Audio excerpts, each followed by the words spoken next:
Bienvenidas y bienvenidos a un programa más de Hablemos de Igualdad. En el programa de hoy vamos a hablar de enfermedades silenciosas de las mujeres y cuáles son sus efectos. Acompáñenos en este programa. Soy Isa Pérez. Comenzamos.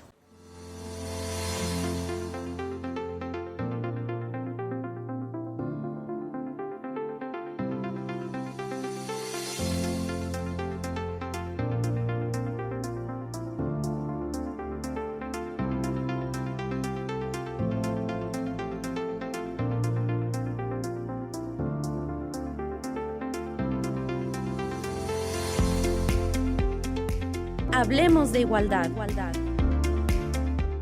La salud es un derecho de todas las personas. Esto implica saber también qué enfermedades nos pueden afectar, conocer sobre nuestra salud, tener información actualizada, pero ¿qué pasa cuando hay enfermedades cuyos síntomas no los podemos percibir?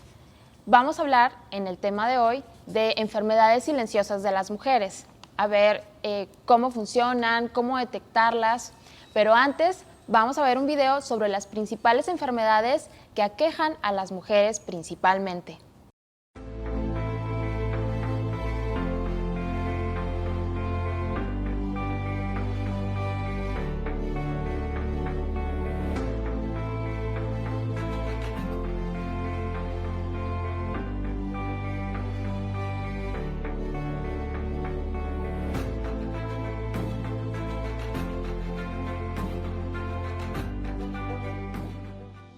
Tengo el gusto de compartir este panel con nuestras invitadas, la doctora Janet Lara Esqueda, ginecóloga y obstetra y especialista en cirugía ginecológica de mínima invasión. Bienvenida, doctora Janet.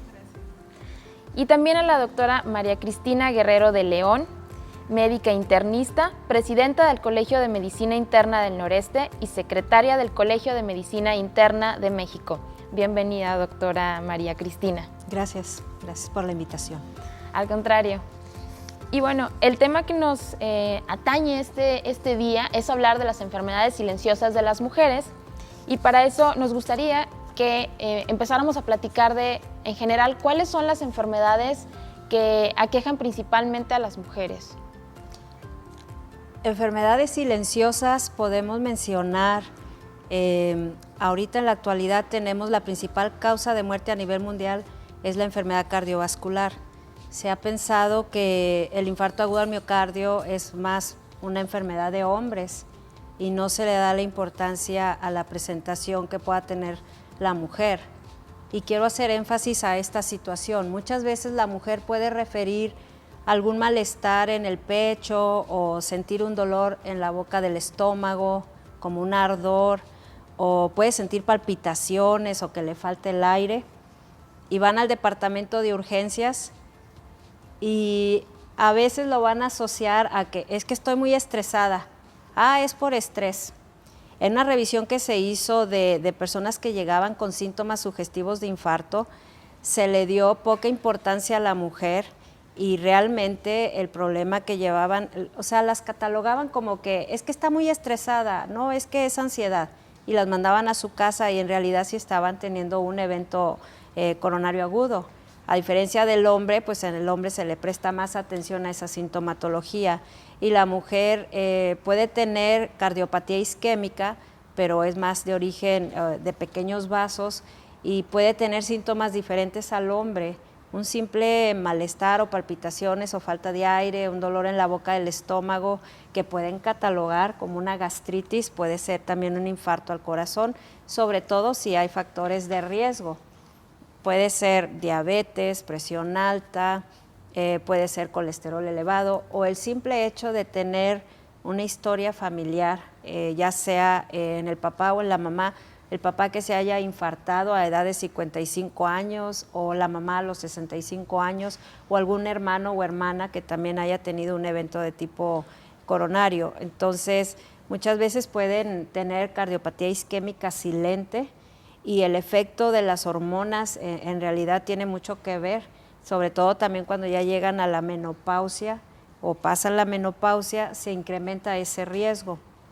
Es una de las que yo podría decir que pudiera pasar desapercibida o que no le podrían, a lo mejor no le darían importancia a una simple molestia del estómago y piensan que es gastritis y se trata como tal, se va a su casa y puede ser un infarto. Ahora, también hay hipertensión, de hecho la hipertensión se conoce como el asesino silencioso, y el hecho de que sea mujer, quiero hacer énfasis en esto de si durante el embarazo la mujer tuvo un trastorno hipertensivo, o sea, le subió la presión después de las 20 semanas, si tuvo preeclampsia, no sé si hayan escuchado este término antes, pero algunas mujeres que han tenido preeclampsia saben de que se trata de una elevación de la presión durante el embarazo después de la semana 20. Habitualmente estabilizamos estas pacientes, se desembarazan y el control que deben de tener después de que ya está desembarazada es estarse checando su presión, porque pueden decir ya me siento muy bien y lo dejan pasar, y ya tener una preeclampsia a largo plazo puede condicionar la presencia de un infarto al corazón, una embolia cerebral o también que queden hipertensas crónicas, o trombosis pulmonar también es otra de las situaciones que pueden tener a largo plazo, o problemas del riñón. Muchísimas gracias por aclararnos esto. Y doctora Janet, dentro de lo que es el ámbito de las enfermedades ginecológicas, aplica un poco más a mujeres, usted probablemente trata, sus pacientes son mujeres, pero nos gustaría saber ahí qué enfermedades están presentando con más incidencia o más comúnmente, y cuáles de estas también podrían considerarse como enfermedades silenciosas. Bueno, en México en general tenemos muy poca cultura de prevención y la gente siempre va a la consulta cuando algo tiene alguna molestia o tienen algún síntoma. Entonces, lo que dejamos muy aparte son los chequeos generales anuales, que hoy por hoy siguen siendo la forma de hacer una detección temprana, de una forma de prevención, y sigue siendo cáncer cervicouterino una de las enfermedades silenciosas de la mujer. Seguimos viendo pacientes con cáncer avanzado que si en algún punto hubieran acudido a su chequeo se hubiera detectado en etapas tempranas, o probablemente en lesiones precancerígenas que pudiéramos controlar o dar tratamiento en ese momento sin llegar a las enfermedades avanzadas. Entonces, cáncer cervicouterino, trastornos de anemias por sangrados uterinos anormales crónicos son lo más frecuente que vemos en la consulta. También sigue siendo una enfermedad muy, muy importante y que sigue acabando con la vida de muchas mujeres mexicanas, es el cáncer de mama, que sigue siendo un enemigo silencioso en las pacientes. Como tenemos cambios naturales, normales, que tenemos dependiendo de los ciclos, la mujer normaliza los dolores, normaliza los cólicos, normaliza los sangrados abundantes. En general, todas las mujeres de todas las edades, desde niñas, gente que va empezando con sus ciclos menstruales, con mucho dolor, se desmayan del dolor. Entonces, siempre vamos a hacer énfasis y seguimos con lo mismo, los chequeos rutinarios con su ginecólogo. Y bueno, en general, porque además en las detecciones tempranas incluimos estudios, como bien decía la doctora, en general, chequeo de presión arterial, dislipidemias, chequeo de sanguíneos que incluyen niveles hormonales y también generales como medición de la glucosa y de los lípidos en sangre. Entonces es la forma de nosotros hacer la prevención y de referir a las pacientes en el momento oportuno. Totalmente. Y, por ejemplo, ¿qué pasa cuando nos falta mucha información para identificar o detectar estas enfermedades? Lo que comentaba sobre la endometriosis hablaba de esta normalización de los síntomas, ¿no? ¿Qué tanto hay de que nosotras como mujeres sepamos algo malo está pasando o esto es lo normal? Sobre todo en el caso de que no recibamos suficiente información, ¿no?, al respecto. ¿Qué puede hacerse ahí? ¿Cómo se podría detectar? ¿Cómo le hacemos cuando falta toda esta información? Bueno, mira, lo que tenemos hoy, la actualidad que vivimos es que las redes sociales son un arma de dos filos. Una, que nos permite a nosotros difundir información general para las pacientes y que conozcan lo general, lo más específico, los signos de alarma y que eso les sirva para que lo identifiquen y acudan a su médico para que ellas sienten su caso, sean valoradas de manera especializada y específica, individualizada. La gente, también, el lado malo o el lado, el que decía yo de dos filos, es que la gente se pone a buscar, se automedica, es que mi comadre me dijo, porque mi hermana tuvo, y es que yo entonces estuve, y entonces están meses con medicamento que no corresponde o con síntomas que eran alarmantes o que eran en verdad de alarma para nosotros, y la gente se queda en casa con el tema de las redes sociales de buscar y todo. O sea, es bueno desde el punto de vista que nosotros proporcionamos a la gente. Creo que yo me incluyo y muchos profesionales de la salud hoy usamos redes sociales, ya sea Facebook, Instagram, mucho la televisión, el radio, o sea, medios de comunicación para informar a la gente los síntomas generales, para que estén alertas, para que tengan ese cuidado. Y después lo que corresponde a la gente es identificar si algo corresponde con lo que les está pasando y acudir con su médico especialista para que él valore, y entonces nosotros decir, hasta este punto es normal, esto no es normal, necesitamos hacer esta referencia, vamos a hacer estos estudios, vamos a hacer este tratamiento y estos estudios especializados. Eso sería lo ideal, o sea, eso es lo correcto hacer, y yo estoy muy a favor de la difusión, yo misma lo hago en mis redes sociales. Tratamos de poner unos puntos importantes, hablar con un idioma que la gente nos entienda, o sea, me refiero a no médico, sino a un idioma más amigable para la gente, pero de ahí a que la gente use el internet como para consultar y llevar un tratamiento, ese es el punto en donde no se debe de hacer. O sea, sí concientizar, pero no automedicarse, no autotratarse y no minimizar o creer todo lo que ven en internet.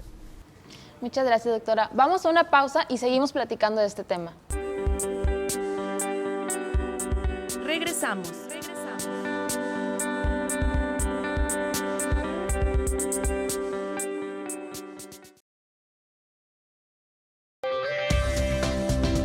Continuamos.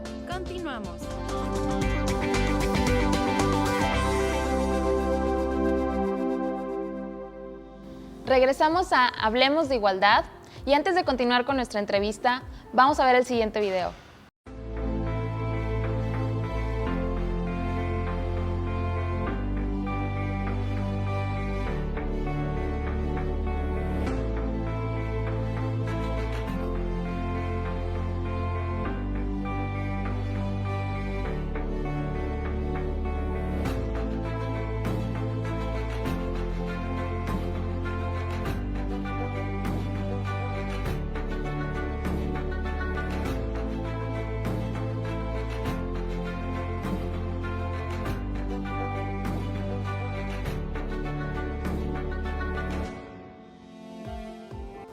Y regresamos a Hablemos de Igualdad. Seguimos platicando sobre enfermedades silenciosas de las mujeres y tenemos todavía esta duda de cómo podemos identificarlas. ¿Qué pasa cuando no tenemos suficiente información, no reconocemos los síntomas? Usted, doctora, ¿cómo ve, cómo darle salida a estas enfermedades silenciosas? ¿Cómo destaparlas? Bueno, lo que mencionaba la doctora Janet es muy cierto. La prevención primaria es muy importante. El Sistema de Salud Nacional implementó una cartilla nacional en toda mujer, donde no sé si la han revisado, pero pueden ver desde dónde van las detecciones, las vacunas, etcétera. Y realmente hablar de enfermedades silenciosas podemos hablar de muchas cosas, desde la diabetes, la hipertensión, las dislipidemias, o sea, problemas del colesterol. Otra situación, cáncer de colon, que muchas veces pues no lo piensas, ¿verdad? Pero el prevenir, el conocer tu historia familiar, el conocer de qué se murió tu mamá, tu papá exactamente, es muy importante, porque si hubo una enfermedad ahí de que, por ejemplo, supongamos que tu hermana tuvo un coágulo en la pierna y se le hizo un trombo ahí. De hecho, la trombosis es una enfermedad muchas veces que pasa desapercibida y podemos hablar de pura trombosis, y 70% de las ocasiones no te va a dar síntomas en la extremidad. Entonces, si tuviste un hermano que tuvo un coágulo en la pierna, o tu papá o tu mamá, etcétera, lo que voy es que la historia familiar es muy importante como para prender una lucecita y decir, yo puedo tener eso también. Entonces, es importante que conozcan el historial familiar, y, por ejemplo, si tu mamá también tuvo diabetes, tú tienes riesgo de tener diabetes. El screening o el escrutinio para saber si yo tengo diabetes, muchas veces ya llegan al hospital con glucosa muy descompensada, con problema en los ojos, con problema de riñón, y ya llega muy avanzado el problema de la diabetes. Hablando de diabetes, podemos hablar de diabetes, de hipertensión, de trombosis, y vas a llegar cuando ya llegas avanzado. Entonces deben de conocer cuáles son, en qué momento dices yo me voy a hacer una prueba para saber, por ejemplo, si soy hipertensa. Las jovencitas, ¿en qué momento dices, oye, me tengo que checar la presión? ¿O eso es asunto de personas ya mayores de 65 años? Pues no, también por lo menos se recomienda en los jóvenes, habitualmente pues arriba de los 25 años, que se chequen la presión por lo menos cada 2 años. Tendría que ver esto también con el cambio en estilo de vida, de alimentación, todo esto, ¿no? Como para Sí, de impactar. hecho, tenemos ahorita la pandemia de la obesidad, lo que conlleva tener sobrepeso, todo tiene que ver con el estilo de vida, el tipo de alimentación, el estrés, el fumar también mucho, la falta de ejercicio, el sedentarismo, la alimentación con comida rápida, pues hay algo que se conoce como tetrada de la muerte, que es el síndrome metabólico, diabetes, hipertensión, obesidad visceral, triglicéridos elevados. Todo eso tiene que ver con cambios en el estilo de vida que no hacemos. Hay algo que se conoce también, las personas que trabajan mucho tiempo en la computadora, algo que se conoce como trombosis, porque están por horas sentados, no se mueven. Lo que yo voy a recomendar es sencillo, es que tenemos que movernos más, tenemos que activarnos más. En lo particular en la mujer, porque estamos hablando de la mujer, otra situación que puede pasar totalmente desapercibida es la osteoporosis, cuando sus huesitos están muy frágiles, hay mucho, no hacen ejercicio, ya llegan a la menopausia, no se hacen detecciones tempranas para ver cómo está la densidad de sus huesos, y la manera como se da uno cuenta es cuando ya te llegan con una fractura de cadera o una fractura de la muñeca. Entonces es importante hacer ejercicio, la alimentación. Creo que ya me extendí un poquito más en esto, ¿verdad? Pero hablar de enfermedades silenciosas pues es englobar muchas cosas, pero la prevención es muy importante, y que uno conozca los antecedentes familiares y que conozca en sí si puede tener esa situación, y que haga también algo para prevenirlo, ¿verdad? Como que tengo que moverme más, hacer ejercicio 30 minutos diarios, por lo menos 5 veces por semana, alimentarme bien, tomar agua suficiente, 1,5 litros, 2 litros al día, y obviamente comer frutas y verduras. Bueno, una dieta saludable.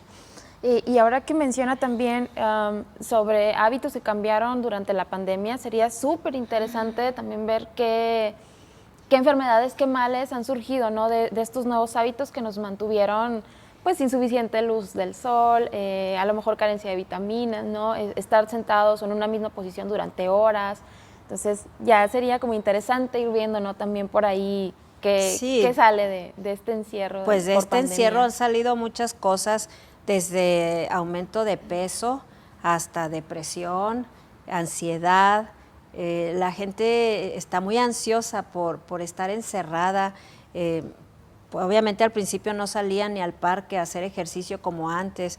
Carencias, obviamente deficiencia de vitamina D. Necesitamos exponernos al sol por lo menos 15 minutos cada tercer día, en las manos, en la cara, pues para que la vitamina D la podamos nosotros utilizar, y de esa manera se pueda absorber el calcio de la dieta, ¿verdad?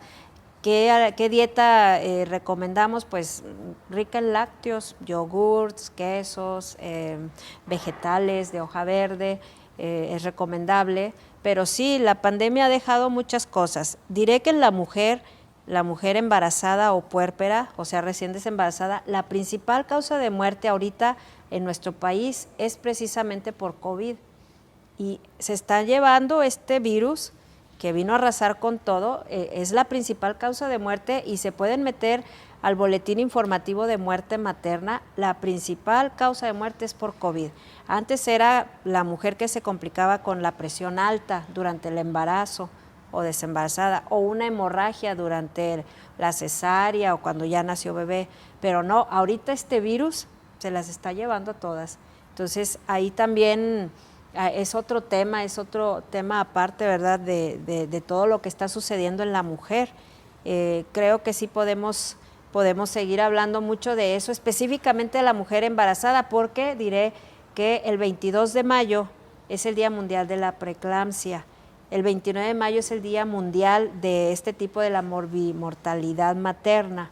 Está muy bien esto de las efemérides, creo que hacer esto que están haciendo, yo quiero felicitarles porque hay que darle difusión. Como dice la doctora, en las redes sociales hay mucho, pero hacer este tipo de programas y por qué no invitar a alguna paciente a que venga a contar su historia, ¿verdad? Claro, de que es parte de ir conociendo, tener información. Dice, yo pensaba que era normal que me doliera la cabeza y con un paracetamol se me iba a quitar el dolor y nada, te llega convulsionando, ¿verdad? Entonces, felicidades. Muchas gracias. Sí, es necesario mover estos temas, tenerlos como muy presentes, actualizarnos, es muy importante. Y doctora Janet, justo en este sentido, ¿hay algo más que las mujeres embarazadas tengan que estar alertas porque se atravesó la pandemia? ¿Hay algo que debieran de cuidar, prevenir? Bueno, en general las mujeres embarazadas son un grupo de riesgo, ¿no? Entonces, pues ni modo, tenemos que adaptar la situación actual que nos aqueja hoy, que es el virus de COVID-19, pero en las instituciones públicas en general se ha implementado una modalidad de consulta telefónica. Entonces, tratando de no dejarlas de lado y no dejar de llevarles el control, de que se comuniquen con un profesional de la salud para que en general nos cuenten sus síntomas, cómo han estado. Sin embargo, sangrados durante el embarazo, en ningún punto del embarazo son normales y hay que acudir a revisión. Dolor de cabeza constante, ver foquitos, escuchar zumbidos tampoco es normal y siempre hay que acudir a revisión. Pero en general sí estar muy pendiente de esos puntos de alerta y estar al pendiente de sus citas. Pueden ser en la modalidad telefónica, que es algo muy bueno que creo yo que hemos venido a implementar ahora en la pandemia, y que se realicen sus estudios durante el embarazo y que vayan a sus estudios, a sus resultados y que bueno, eviten las conductas de riesgo como exponerse a lugares donde hay mucha gente, hacer reuniones sociales. Pues yo sé que a todos nos gusta, pero en este momento la salud va primero. Okay. Actualmente, doctora, ¿hay algún riesgo por también la nueva cepa de COVID? Claro, la mujer embarazada es un grupo vulnerable desde el punto de vista que están inmunosuprimidas en general, o sea, la fisiología del embarazo las inmunodeprime, que quiere decir que bajan sus defensas por motivos del embarazo, o sea, a todas las pacientes les pasa.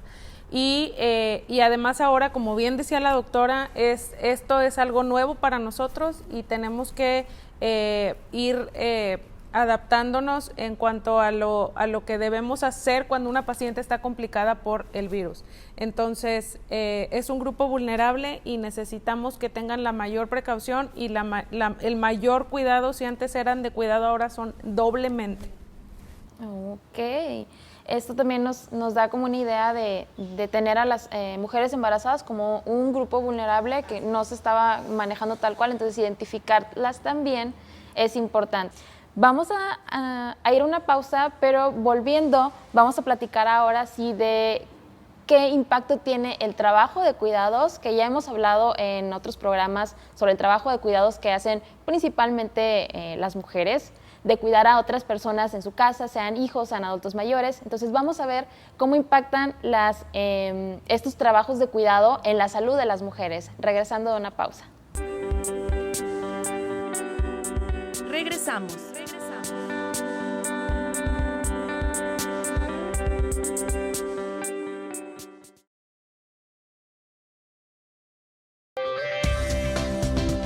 Continuamos. Continuamos.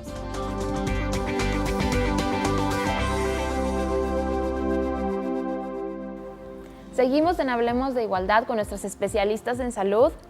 Ahora la pregunta es, ¿cómo le impacta a la salud de las mujeres este trabajo de cuidados, este trabajo que se hace en el hogar y que de hecho se incrementó durante la pandemia cuando nos encerraron a todos y a todas en casa y ahora estamos manteniendo espacios para poder tener las reuniones y que se vean lo más decentes posibles, que hacer las comidas para más personas, tener que guiar la educación de los niños que estaban llevando las clases por televisión o por internet, entonces nos volvimos las mujeres maestras, cuidadoras, de mantenimiento de tiempo completo. ¿Qué pasó con su salud? ¿Cómo vieron ustedes que llegaban estas mujeres a consulta? Pues llegan con el síndrome del burnout, muy cansadas o con mucha ansiedad o deprimidas.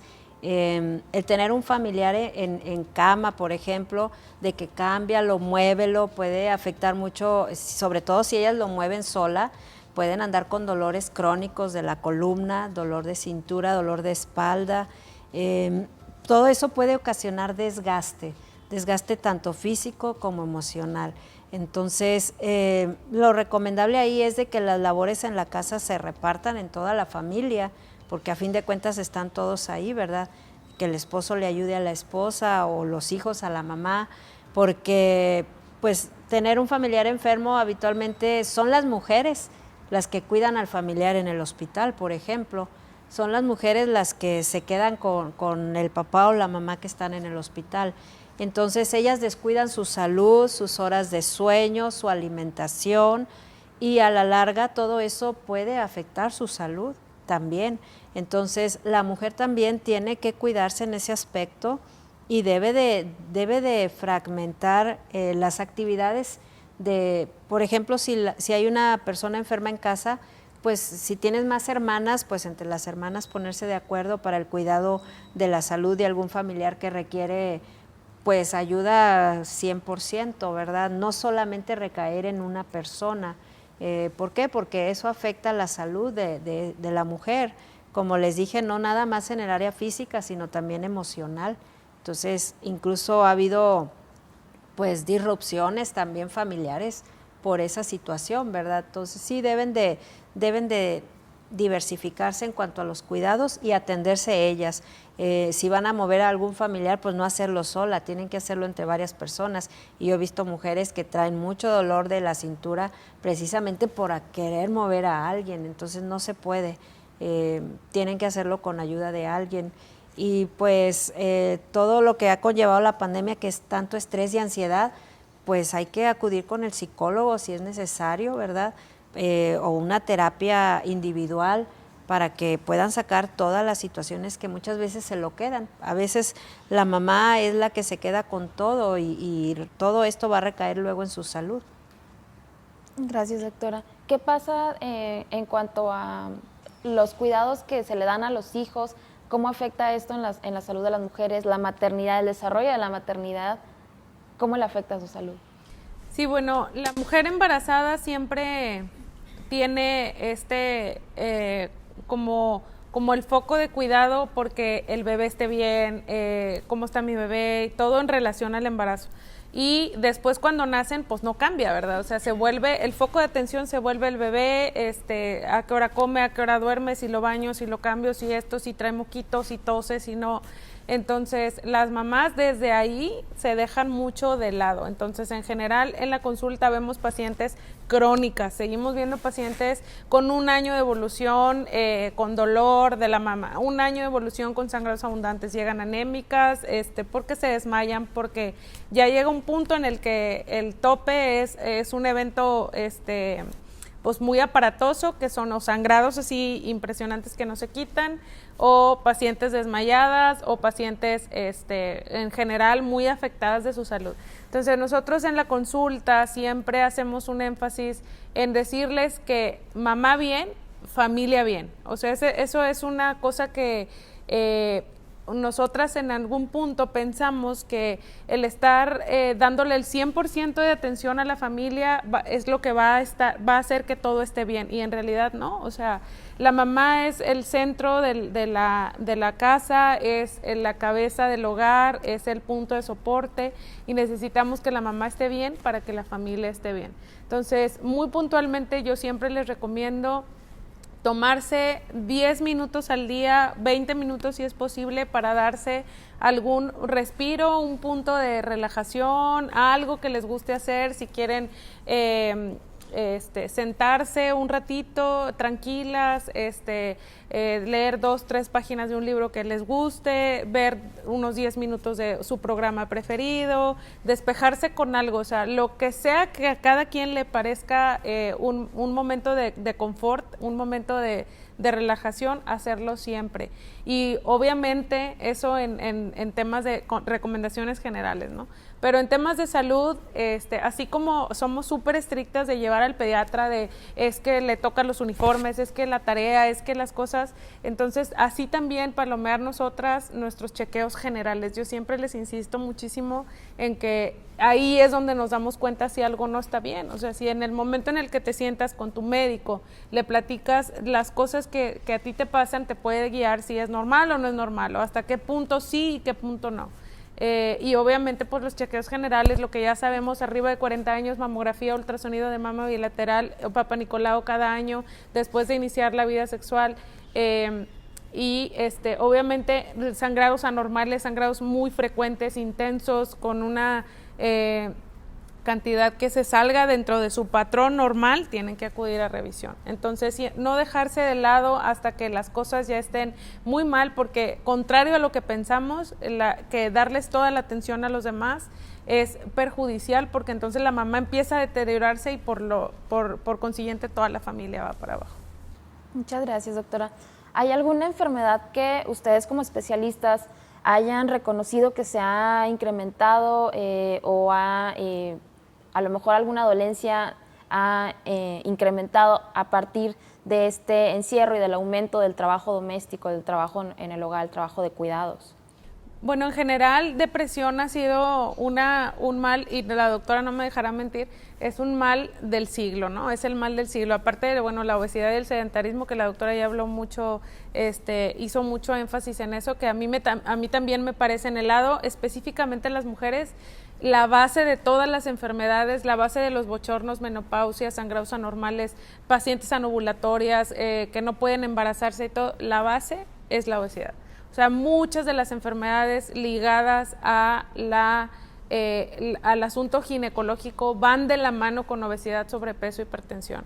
En general, embarazadas y no embarazadas, pacientes climatéricas, sí tienen, y eso ya se dijo hace muchos años en la bibliografía y en los estudios que han venido haciendo, las pacientes que tienen esas enfermedades de base experimentan más enfermedades en relación a cáncer de endometrio, cáncer de mama, que también va ligado la obesidad al cáncer de mama, y a estados climatéricos. Por ejemplo, esas pacientes que tienen bochornos, sangrados anormales, palpitaciones, sudoraciones, depresión, son síntomas de menopausia y tienen más prevalencia las pacientes que tienen trastornos en el peso, dislipidemia, obesidad, hipertensión y diabetes. Entonces, yo quiero finalizar con puntos muy claros. Siempre decimos, haz ejercicio, come frutas y verduras, pero en realidad cosas muy prácticas te cuesta lo mismo una Coca-Cola que una botella de agua, o probablemente menos. La hamburguesa, que hacer una comida práctica en casa, tratando de incluir alimentos saludables, es decir, verduras. Evitar lo que ya sabemos, no necesitas ir al nutriólogo para que te dé un plan estricto y comer cosas complicadas. Lo que ya sabemos, ninguna alimentación sana va a incluir gansitos, papitas, todo lo que nos encanta, pero que hay que tener con muchísima medida. Entonces, hacerlo de la manera tradicional, está bien, o sea, tratar de incluir hábitos saludables, tomar agua en la mañana, comer el plato con más verduras, dejar de lado las cosas muy procesadas, por ejemplo, los pasteles, las galletas, la Coca-Cola, y tener algo de actividad física, que además ahora se nos complica un poco por la pandemia, pero podemos hacerlo en casa, así como hacemos actividades de estar ahí en la televisión, podemos igual tomar una actividad y ponernos a tener un poco de actividad física. Perfecto. Doctora, ¿algún comentario o recomendación final que le quiera hacer a las mujeres que nos ven? Bueno, algo que no hemos tocado es la salud mental así muy a fondo. Mi marido siempre dice que los grandes males del cuerpo comienzan en el alma.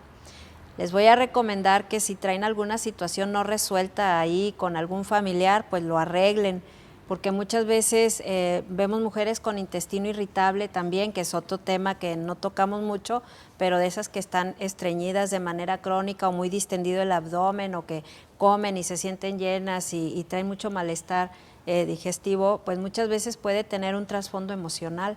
La recomendación es que no olviden hacerse sus detecciones, como ya lo mencionó la doctora Janet, que hagan ejercicio, que hagamos, dijo el otro, 30 minutos diarios, caminata por lo menos, movernos más, la dieta saludable, que se hagan sus detecciones de glucosa, por lo menos, si no tienen factores de riesgo, pues por lo menos cada año, cada 2 años, ver cómo está su glucosa. Si se mantienen en su peso ideal y se alimentan bien y hacen ejercicio, van a estar bien. Pero si ya tienen obesidad, sobrepeso, lo recomendable es que sí se estén checando y que empiecen a trabajar para modificar esos hábitos.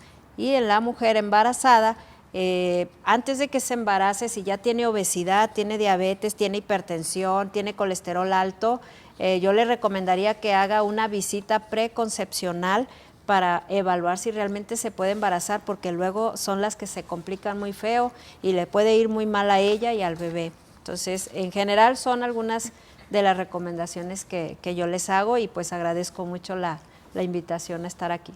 Muchísimas gracias, doctora Cristina, por estar aquí en el programa y comentarnos de estos temas. Y también quiero agradecer a la doctora Janet por ilustrarnos del tema ginecológico que pues, nos afecta principalmente a las mujeres. Y bueno, vámonos a una pausa para también seguir con un testimonio de enfermedades silenciosas. Regresamos.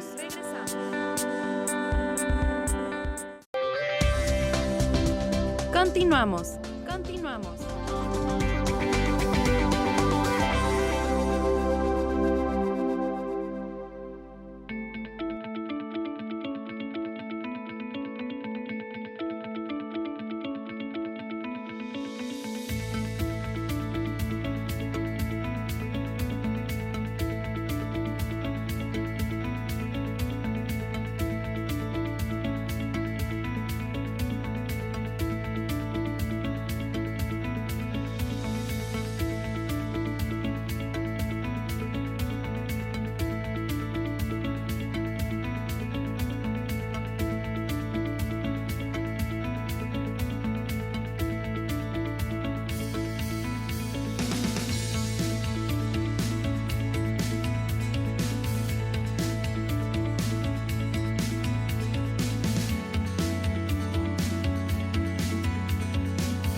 Y hablando de enfermedades silenciosas, es muy importante conocer también las experiencias de las mujeres que las padecen. Y por eso tenemos en entrevista a Feri Hernández, que nos va a contar de su experiencia con la fibromialgia. Bienvenida, Feri, muchas gracias por estar aquí, gracias por darnos la oportunidad de conversar contigo para que nos platiques de este padecimiento que aún no es muy conocido, pero mujeres que la están padeciendo como tú nos pueden dar un panorama testimonial de todo lo que implica esta enfermedad. Bienvenida otra vez y muchas gracias por estar aquí. Hola, muchísimas gracias por invitarme. Quisiéramos preguntarte, Feri, cuando hablamos de fibromialgia, ¿a qué nos referimos? La fibromialgia es una enfermedad invisible y básicamente consta de un dolor crónico en puntos clave en el cuerpo.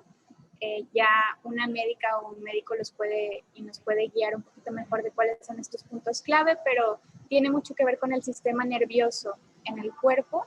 No es necesariamente algo que pueda tratar un traumatólogo, por ejemplo, es más bien algo que, por ejemplo, a mí me diagnosticó la reumatóloga y es un tema muy del sistema nervioso del cuerpo. Es un dolor constante que el sistema nervioso manda al cerebro y sí tiene que ver mucho con el esfuerzo físico, pero no necesariamente. ¿Tú habías oído hablar antes de fibromialgia, antes de que te lo diagnosticaran? Muy poco antes. Fíjate que yo estuve aproximadamente 5 o 6 años buscando un diagnóstico. Aproximadamente, o sea, pasé por muchos médicos porque además se me presenta la fibromialgia como una enfermedad acompañada de otras que también son autoinmunes.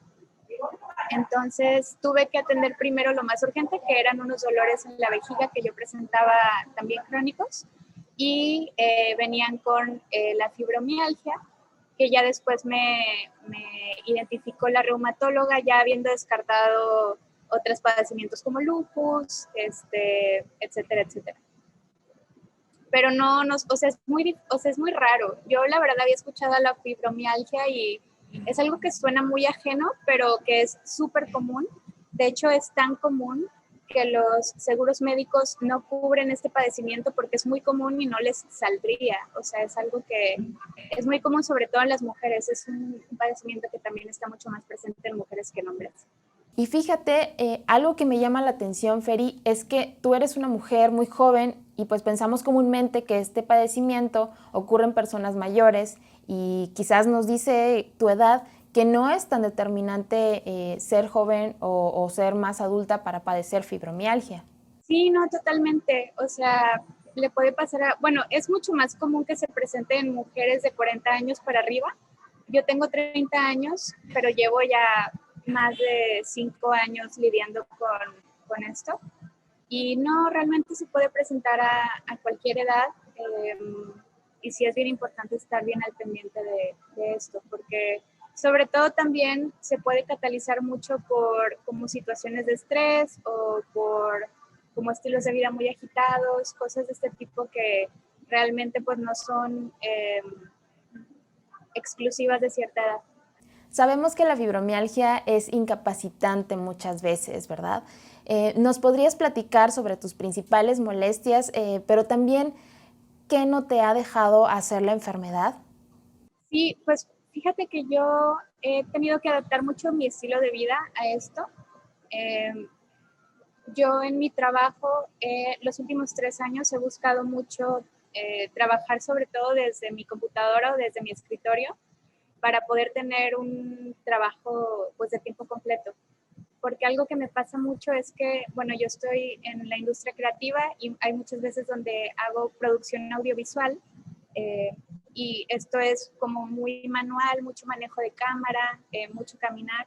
Y esto, por ejemplo, un día de producción, porque yo manejo cámara, me podía dejar en cama hasta 4 días. Entonces, sí es un estilo de vida al que te tienes que adaptar y encontrar como que lo que mejor te funcione para hacerlo funcionar. ¿Qué es lo que has encontrado de información o qué te han comentado los médicos en cuanto al avance del tratamiento de esta enfermedad? Fíjate que es crónico, o sea, no hay una cura como tal. Sobre todo lo que se puede hacer es priorizar un estilo de vida donde cuides como el manejo del cansancio, como no desgastar demasiado el cuerpo físicamente. Y sí hay tratamiento, pero más bien para el dolor, o sea, puedes tomar medicina ya teniendo el dolor. También, por ejemplo, pues obviamente cuidar mucho la alimentación, el descanso. A mí, por ejemplo, también tomo los suplementos que me recomienda la reumatóloga, etcétera, etcétera. Pero pues es más bien aprender a adaptarse al estilo de vida que te toca cuando tienes esto. Claro, aprender a vivir con ello. ¿Tú sabes si es más común que se presente en las mujeres que en los hombres esta enfermedad, la fibromialgia? Sí, es más común en las mujeres que en los hombres. Yo pienso que quizás tenga mucho que ver con la carga a veces tan excesiva de trabajo que tenemos las mujeres, ¿verdad? O sea, hablando de la primera jornada, la segunda y hasta tercera jornada que algunas tenemos. Entonces, quizás ese trabajo también se extrapola hasta un trabajo físico, mental y emocional. Y bueno, no sé si haya una relación entre esta carga de trabajo física, mental, emocional y la enfermedad, ¿o no tendrá que ver? Fíjate que, o sea, esto no lo he platicado mucho con la reumatóloga ni con los médicos, a lo mejor más de mi cuerpo, pero sí lo he platicado mucho con mi psiquiatra.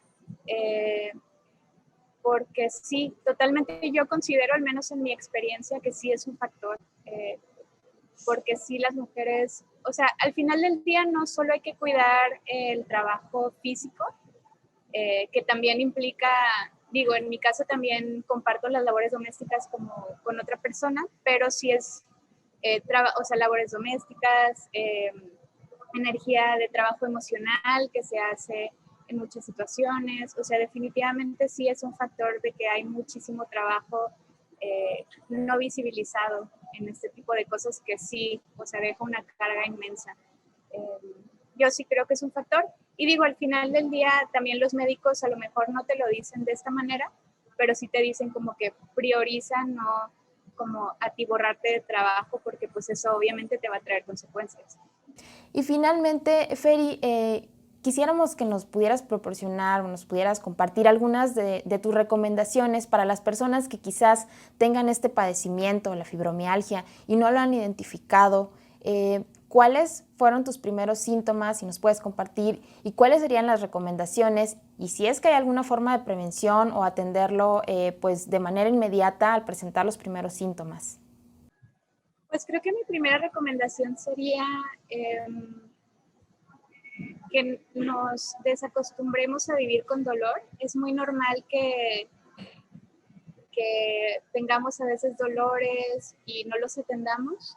Yo entiendo que es difícil porque pues también los médicos son caros y todo esto, pero sí recomiendo muchísimo, sobre todo porque lo podemos atender de una manera temprana. Por ejemplo, la última vez que fui con mi reumatóloga sí me comentó que, por ejemplo, mi fibromialgia estaba como queriendo mutar a ser una artritis temprana, pero que podíamos trabajarlo de una manera muy buena porque lo estábamos atendiendo, o sea, pues en unos muy, muy inicios.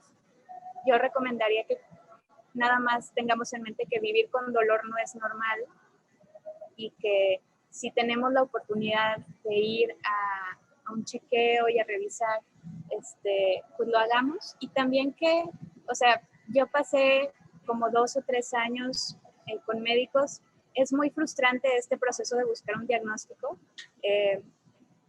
Intentar buscar a lo mejor una red de apoyo para este proceso porque puede ser muy arduo y un poco desesperante. Te agradecemos mucho esta entrevista para dejarnos entrever un poco de los aspectos de esta enfermedad. Tu testimonial es muy valioso para todas aquellas mujeres que quizás pues tengan este padecimiento y no lo han detectado. Entonces, gracias Feri Hernández por estar acompañándonos en Hablemos de Igualdad. Gracias y mucho gusto. Muchas gracias. En el programa de hoy pudimos ver algunas de las enfermedades silenciosas, entonces la recomendación o el mensaje final es que no normalicemos el dolor, que nos vayamos a atender, que nos cuidemos y nos queramos mucho, ningún dolor es pequeño. Y nos vemos en el siguiente Hablemos de Igualdad. ¡Hasta luego!